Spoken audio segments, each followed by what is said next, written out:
Salut. Donc on va continuer sur le social, mais moi je vais commencer encore très fort, c'est qu'on va commencer sur la création d'entreprise. Créer son entreprise, c'est le pied, tu prends ton pied. Tu es ton propre patron, tu travailles quand tu veux, tu travailles au rythme que tu veux. Mais en fait c'est du vent tous ces conneries, parce que tu travailles tous les jours, tous les week-ends et t'as pas de vacances. Mais la création d'entreprise, c'est aussi des mots qui sont très rigolos. Le business model, le business plan, la vision, la mission. Et puis la question très rigolote, et dans 5 ans, vous voyez où? À part acheter une boule de cristal, j'ai pas la réponse. Mais en fait tout ça, ça me fait marrer, parce que moi je l'ai découvert, mais c'est indispensable. Mais tout ça, ça fonctionne si ton marché est connu, structuré, organisé, ça fonctionne bien. Moi le mien, il ne l'est pas. Il est très peu structuré, très peu connu, et surtout le plus rigolo, c'est que 95% du marché sont des associations à but non lucratif. Et par-dessus, tu vas me dire, j'ai créé mon entreprise. Mais je suis fier d'annoncer, de le dire, oui, j'ai créé mon entreprise qui sert les personnes en situation de handicap. Oui, ça fait du bien. Et c'est ça, moi, qui me fait lever tous les matins et que j'ai envie de vous transmettre aujourd'hui, c'est, tous les speakers l'ont dit juste avant, c'est donner du sens, donner de la valeur au mot entreprise, au mot entreprendre, d'avoir une mission un peu sociale, sociétale, que ce soit l'environnement, que ce soit le social. Mais on parle d'entreprise, donc on va revenir à la base et on va exploser un peu les codes puisque nous, c'est ce qu'on fait aujourd'hui.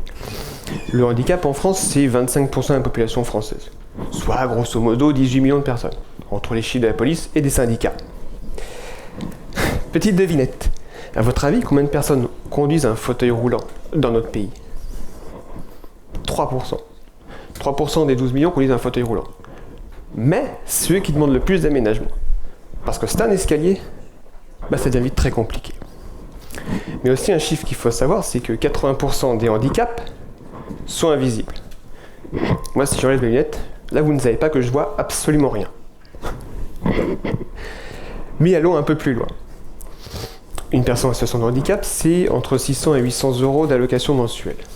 Un fauteuil roulant entre 3 000 et 25 000 euros.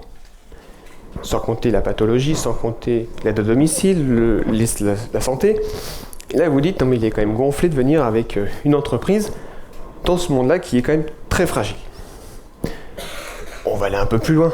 Dans les établissements médico-sociaux, qui sont gérés 95% par des associations, avec des fonds publics, donc 10 fonds publics dit forcément baisse des fonds publics, et donc des structures qui comptent leurs centimes à la fin du mois. Et moi j'arrive et je dis, mais les vacances, le sport, le loisir, c'est quelque chose qui coince. Mais, rassurez-vous, ça fonctionne très bien. Mais en fait, parce que c'est ça, le sport santé, le sport thérapeutique, le sport fait du bien. Quand tu fais du parapente, t'es là, oh, les pieds dans le vide, les mains dans le vide, tu te sens libéré. Je vais raconter une petite anecdote. On a une de nos ambassadrices qui habite Lyon. Ça fait 30 ans qu'elle a la sclérose en plaques, elle n'a jamais fait de sport. On était aux Arcs, on avait organisé une journée sclérose en plaques et ski, et on l'a fait venir de Lyon. On lui avait réservé une petite surprise, c'est-à-dire qu'on lui a fait 45 minutes de ski. 45 minutes de ski, pour nous, c'est à peu près la base. Mais 45 minutes, ça lui a changé la vie. Juste de descendre sans, puisqu'elle est dans un siège, ça lui a changé la vie. Les larmes qu'elle avait à la fin. Donc, c'est aussi ça, créer son entreprise en handicap, c'est de procurer ces sensations, c'est de procurer l'envie de faire du sport aussi. Mais revenons à la base. L'entreprise sociale. Puisque, oui, on a les mêmes problématiques que tout le monde. Qui sont mes clients? Qui paye? Quoi? Comment? Pourquoi? Et donc, vous l'aurez compris, ce ne sont pas ces personnes fragiles qui payent chez nous, mais des professionnels. Et moi, quand un professionnel me dit, mais Florian, le handi, c'est 0,1% de mon chiffre d'affaires.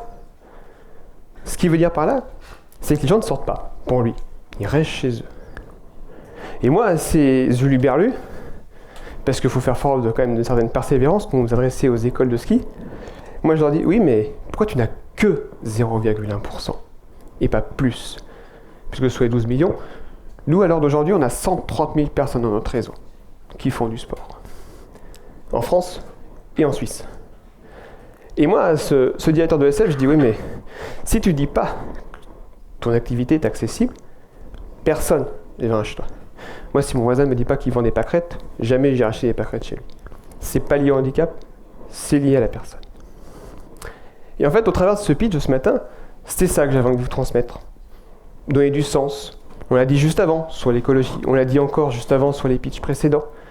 Se lever matin. Donner du sens. Moi, j'ai travaillé dans l'industrie sur Annecy. Les roulements à billes, par exemple. Et tous les jours, je faisais la même chose aux mêmes heures. Et au bout d'un moment, tu te dis, mais est-ce que c'est ça que je veux faire? Est-ce que c'est le sens que je veux faire? Alors, c'est pas pour flatter mon ego. Mon ego, ça fait longtemps qu'il est parti boire une bière. Mais c'est donner un sens à ce qu'on fait. Et de prendre son pied et de se faire. Parce que moi, ça me fait kiffer grave. Et vous, il faut que vous trouviez votre pied. Merci à vous.